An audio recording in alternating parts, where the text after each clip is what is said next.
know that President Trump was very clear. He is calling on the people. And just stay with me here. We have interceptor rounds coming off right now. Israel coming under fire this morning as Iran vows revenge after Operation Epic Fury. The U.S. and Israel pulling off an unprecedented military operation, effectively decapitating Iranian leadership in one of the largest military operations in modern warfare history. But Iran is vowing revenge, already carrying out dozens of attacks on U.S. military bases in the Middle East and in Israel. At least 6 Israelis have been killed so far in the retaliatory strikes as civilians rush to cover amid the ongoing violence. Jennifer Griffin joins us right now to walk us through the history-making mission. Jennifer.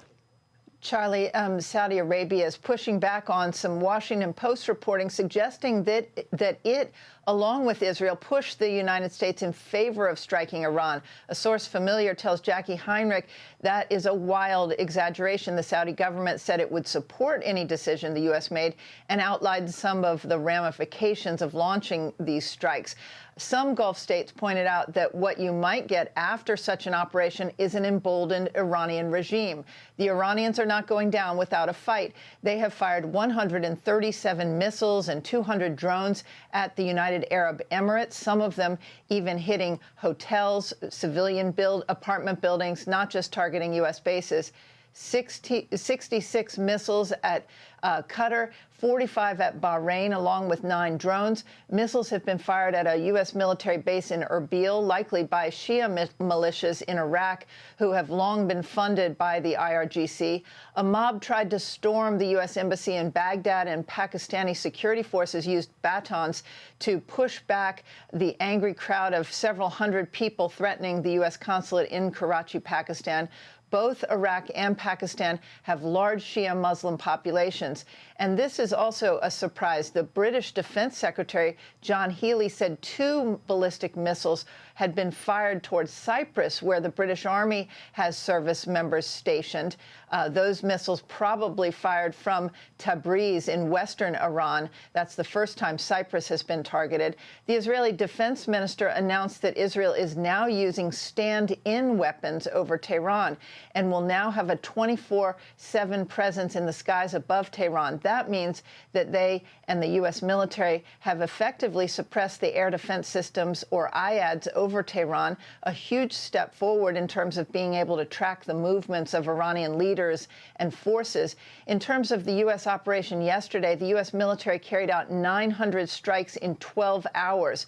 That might be a record. The Israelis carried out 1,200 strikes in the past 24 hours, more than during the entire 12-day war last summer.